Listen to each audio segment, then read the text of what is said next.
చాలామంది వృద్ధులైన వారు తమ భార్యలు చనిపోయాక ఇలాంటి సమస్య ఎదుర్కొనే ఉంటారు. పైగా దానికోసం చేయరాని పనులు కూడా చేస్తూ ఉంటారు. ఈ మధ్యన ఎక్కువగా పేపర్లో, ఫోన్లో, టీవీలో మనం చూస్తూనే ఉన్నాం. చిన్నపిల్లల మీద అఘాయిత్యాలు చేయటం అన్నమాట. దాని గురించి ఈ కథ. మా అమ్మాయి ఫోన్ చేసి ఈ విషయం చెప్పిన దగ్గర నుంచి ఒకటే ఆలోచనలు. ఏమీ చేయడానికి నాకు తోచడం లేదు, కానీ ఏదో ఒకటి చేయాలి. ఎలా ఈ సమస్యని పరిష్కరించాలి అని ఎంతో మదన పడుతున్నా కానీ పరిష్కారం కనిపించడం లేదు. మా అమ్మాయి మామగారు తన మనసులోని ఏ విషయాన్ని త్వరగా బయటపెట్టలేరు.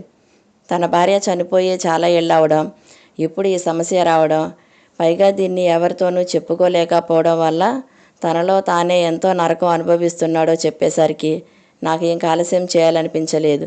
వెంటనే మా అమ్మాయికి ఫోన్ చేసి వాళ్ళ ఇంటికి వస్తున్నా అని చెప్పినప్పుడు మా కోడలు విని, మామయ్య గారికి కూతురి మీద గాలి మళ్ళింది, ఏమైనా విశేషమా అంటూ దీర్ఘాలు తీస్తుంటే, ఏమీ లేదమ్మా, మీ తమ్ముడి పెళ్ళికి మీరంతా ఊరికి వెళ్తున్నారుగా, నేను ఒంటరిగా ఉండాలి, అందుకే రాజును తీసుకువస్తాను, వాడు నేను కలిసి చాలా కాలం అయింది అనగా, సరే మామయ్య, ఇవి పట్టుకెళ్ళి చందనకు ఇవ్వండి అంటూ 2 పెద్ద సంచుల నిండా ఏవో సర్దేసి ఇచ్చింది. అవి తీసుకుని బండి తాళం ఇవ్వమ్మా అంటే, బండి ఎందుకు మావయ్య, డ్రైవర్కి చెప్తాను, కారులో వెళ్ళండి అంది. వద్దమ్మా, రాజుకు బండి మీద తిరగడం చాలా ఇష్టం అనగా, సరే మీ ఇష్టం అంటూ తాళం ఇచ్చింది.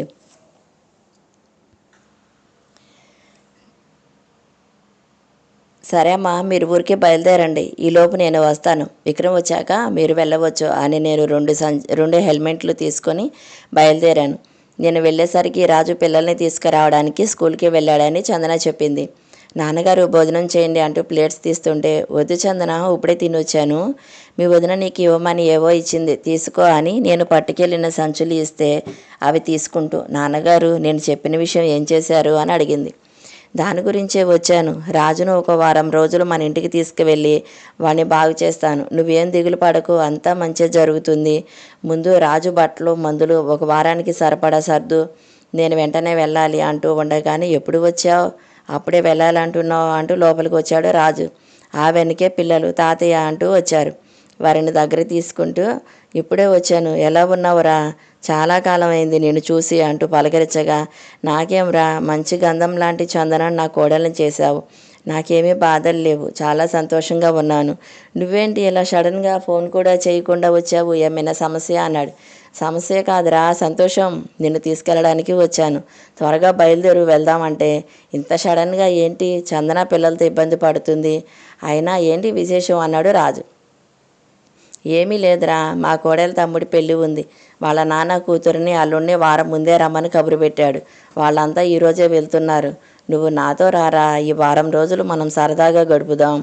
ఈ మధ్య నువ్వు బయటికి ఎక్కడికి వెళ్ళడం లేదు, నాకు లైఫ్ బోర్గా ఉంది, అందుకే వచ్చానంటే, మరి చందన, మామయ్య గారు మీ అబ్బాయి ఇప్పుడే ఫోన్ చేశారు, వాళ్లకు సెలవులు అంట, ఈరోజు వస్తున్నారు, మేము పెళ్ళికి వస్తాము, వచ్చేటప్పుడు మాతో వద్దురు కానీ, మీరు నాన్నతో సంతోషంగా వెళ్ళండి, మీ బట్టలు మందులు అన్నీ బ్యాగ్లో సర్దేశాను, ఇక మీరు నిశ్చింతగా బయలుదేరండి అంటూ బ్యాగ్స్ వచ్చి మా వైపు చూసి, నాన్నగారు, మామయ్య గారు జాగ్రత్త అంటూ బ్యాగ్ ఇచ్చింది. చందన, వీడు నీకు మామయ్య కంటే ముందు నాకు ఫ్రెండ్, జాగ్రత్తగానే చూసుకుంటా, అందుకే వీడికి కూడా హెల్మెట్ తెచ్చాను అన్నాను నవ్వుతూ. సరే అమ్మా, జాగ్రత్త, మా వాడికి చెప్పు అంటూ, పిల్లల్ని చూసి అమ్మని విసిగించకండిరా, అమ్మ చెప్పిన మాట వినండి అని చెప్పి మేము బయలుదేరి వచ్చేసరికి విక్రమ్ వాళ్ళు రెడీ అయ్యి మా కోసం చూస్తున్నారు. రాజును పలకరించి వాళ్ళు వెళ్ళిపోయారు. రాజును కూర్చోబెట్టి వాడికి ఇష్టమైన అల్లం టీ పెట్టి తినడానికి కజ్జికాయలు ఇస్తుంటే, నువ్వు ఇంకా మర్చిపోలేదా నా ఇష్టాలు అంటూ తింటున్నాడు. ఎలా మర్చిపోతాంరా, నా చిన్ననాటి స్నేహితుడివి, కలిసి చదివాం, ఉద్యోగాలు చేసాం, పెళ్ళిళ్ళు చేసుకున్నాం, పిల్లల్ని కన్నాం, వాళ్ళకి చదువులు చెప్పించాం, వాళ్ళకి పెళ్ళిళ్ళు చేసాం, ఇంతకాలం గడిచింది అంటూ టీ ఇస్తే తాగుతూ, నీ చేతి టీ రుచి మాత్రం ఏమీ మారలేదురా నీ ప్రేమలాగా అంటూ ఆత్మీయంగా చూస్తున్నాడు. ఆ రోజు రాత్రి భోజనం అయ్యాక పాత సినిమాలు చూస్తూ మా గత అనుభవాల జ్ఞాపకాలతో హాయిగా నిద్రపోయాం. మరునాడు ఉదయాన్నే లేచి వాకింగ్ చేసి స్నానం చేసి రాజు పూజ చేసుకున్నాక టిఫిన్ చేసి తీరిగ్గా కాఫీ తాగుతూ పేపర్ చూస్తూ ఎలా తనని అడగాలో అర్థం కాక ఆలోచిస్తుండగా పేపర్లో ఒక వార్త నన్ను ఆకర్షించింది. అది ఏమిటంటే,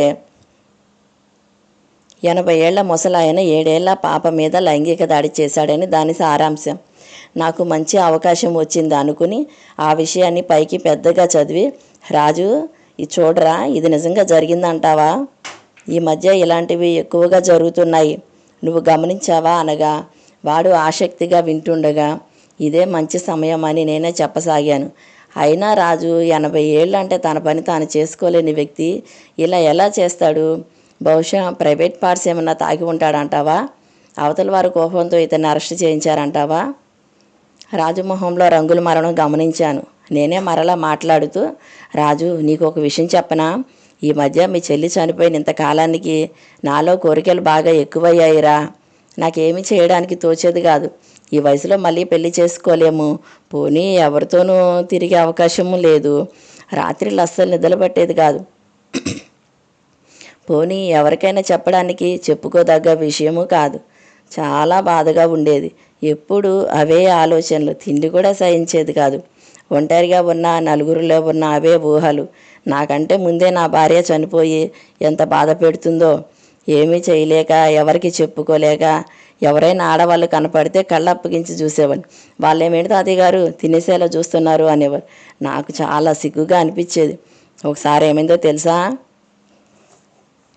మా విక్రమ్ శాంతనుని భీష్ముడు అడిగినట్టు, ఏమైంది నాన్న, ఈ మధ్యన చాలా చిక్కుపోతున్నావు, అదోలా ఉంటున్నావు, అమ్మ గుర్తుకొస్తుందా, మీ కోడలు సరిగ్గా చూసుకోవటం లేదా అన్నాడు. అదేమి లేదురా, వయసు పెరుగుతుందిగా, అందుకే ఎలా అని తప్పించుకున్నాను. కానీ నా వాళ్ళకు అందరికీ తెలుస్తుంది. ఎలా దీని నుండి బయటపడాలి అని ఆలోచిస్తుండగా ఒకరోజు పేపర్లో పడిన ఒక వార్త నన్ను బాగా ఆకర్షించింది.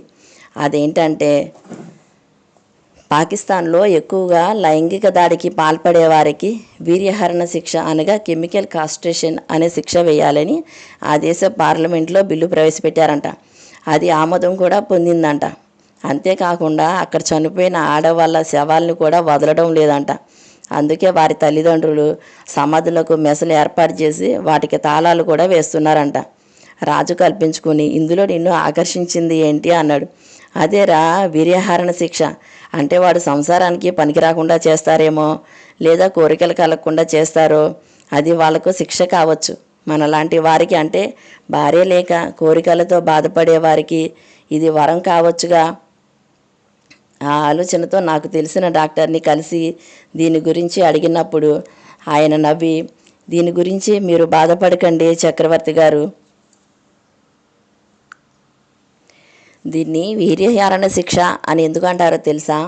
మనం ఒకసారి భోజనం చేస్తే తృప్తిగా ఉంటుంది, వెంటనే మరలా తింటే, మళ్ళీ వెంటనే 2-3 సార్లు తింటే ఏమవుతుంది? వాంతులు అవుతాయి, వికారం వస్తుంది. లేదా ఇంకా తింటే మనిషి హాస్పిటల్కి వెళ్ళాల్సి వస్తుంది. అదేవిధంగా కోరికలు ఎక్కువగా ఉండి ఇతరుల మీద, పిల్లల మీద విపరీతంగా దాడి చేసేవారిని అరెస్ట్ చేసి వారు పదే పదే శృంగారం చేసేలా కొడతారు. దానివల్ల వారి శక్తి అంతా పోయి నరాల బలహీనత వచ్చి ఆ పని పట్ల ఏవగింపు కలిగి మరలా ఆ పని చేయాలంటే భయపడేలా చేస్తారు. అలాంటివి మీరు చేయకూడదు. మీరు సాత్విక ఆహారం తీసుకుంటూ సరైన వ్యాయామం చేస్తూ నేను ఇచ్చే మందులు వాడండి, అంతా సర్దుకుంటుంది అని. ఈ వయసులో కూడా ఖాళీగా ఉండకుండా మీకు చేతనైన పని చేస్తూ ఉండండి. అంతేకాదు చక్రవర్తి గారు, ఈ విషయంలో మీరేమీ బాధపడకండి. మన పూర్వీకులు లైంగిక శక్తి పెరగడానికి, తగ్గడానికి కూడా మందులు కనిపెట్టారు. కానీ చాలామంది పెరగడానికి వాడతారు, అందువల్ల అవి ఉన్నాయని అందరికీ తెలుస్తుంది. తగ్గడానికి కూడా మంచి మందులు ఉంటాయి, అవి ఎవరు వాడరు అని నాకు కావాలి అంటే ఇచ్చారు. రాజు, ఆ మందులు వాడిన తర్వాత నాకు కోరికలు అస్సలు కలగడం లేదు, చాలా మనశ్శాంతిగా ఉంది. ఈ విషయం ఎవ్వరికీ తెలీదు, ఇప్పుడు నీకు మాత్రమే చెప్పాను. ప్రస్తుతం నేను ఆ మందులు కూడా ఆపేశానురా. అయినా అక్కయ్య గారు నా భార్య కంటే ముందే చనిపోయిందిగా, నీకు ఇలాంటి ఫీలింగ్స్ కలగడం లేదా అన్నాను. ఇప్పటికైనా వాడు బయటపడతాడేమో అని ఆశగా చూస్తూ. వెంటనే వాడు లేచి నా ప్రక్కన వచ్చి కూర్చున్నాడు. చక్రి, నిజంగా ఇలాంటి మందులు ఉన్నాయంటావా? అవి నిజంగా పనిచేస్తాయా అంటూ. ఒరే చక్రి, మీ అక్కయ్య గారు చనిపోయిన ఇంతకాలానికి 1-2 నెలల నుంచి ఇబ్బంది పడుతున్నానురా. చాలా బాధగా ఉంటుంది. ఎప్పుడూ లేని ఆలోచనలు వస్తున్నాయి, కుదురుగా ఉండలేకపోతున్నాను. అయినా ఆ ఆలోచనలు పోవడానికని ఎక్కువగా ప్రవచనాలు వింటున్నా, పూజలు ఎక్కువ సమయం గడుపుతున్నా, వీలున్నప్పుడల్లా గుడికి కూడా వెళ్తున్నా. అయినా కోరికలు తగ్గట్లేదురా. చక్రి, ఈ మధ్య నా పరిస్థితి మరీ దారుణంగా మారిందిరా. ఏమి చేయాలేక చిన్నపిల్లల్ని దగ్గరగా తాకాలని దుష్ట ఆలోచనలు వస్తున్నాయి. మరలా నా వయసు నా బుద్ధి వెనకలాగుతున్నాయి. నాకు చాలా ఇబ్బందిగా ఉండి ఈ జీవితం ఎందుకు అనిపిస్తుంది. ఎవరికీ చెప్పుకోలేక ఏం చేయాలో తెలియక ఎంత నరకం అనుభవిస్తున్నానో ఆ భగవంతునికి నాకే తెలుసు. చక్రి, నాకు కూడా మందులు పనిచేస్తాయా? దీనికి అసలు మందులు వాడవచ్చా అన్నాడు అనుమానంగా. ఎందుకు వాడకూడదు రాజు? చిన్నతనం నుండి మనం ఎదిగే క్రమంలో ఎన్నింటి నుండో మనం రిటైర్ అవుతున్నాం. ఉదాహరణకు ఒక వయసు వచ్చాక చదువు నుండి రిటైర్ అయిపోతున్నాం. తర్వాత తల్లిదండ్రుల బాధ్యత నుండి రిటైర్ అవుతున్నాం. తర్వాత పిల్లల బాధ్యత నుండి, భార్య లేదా భర్త చనిపోతే వాళ్ళ బాధ్యత నుండి. అంత ఎందుకు, పిల్లలు పుట్టిన తర్వాత మరలా వద్దు అని ఆపరేషన్లు చేయించుకోవడం లేదా? ఉద్యోగాల నుండి రిటైర్ అయినట్టు భార్య చనిపోయాక ఈ కామంతో పని ఏమి ఉంది? రోగం వస్తే తగ్గించుకోవడం లేదా? అలాగే ఈ కామాన్ని తగ్గించుకుంటే మనము, ఈ సమాజం అందరూ హాయిగా ఉండొచ్చు. రాజు, నా మాట విను. పురాణ కాలం నుండే ఎంతోమంది గొప్పవారు కూడా ఈ కామానికి గురయ్యి ఎన్నో అపకీర్తులు పొందారు. మనమెంత, నువ్వు అను, రేపే నిన్ను హాస్పిటల్కి తీసుకువెళ్తాను.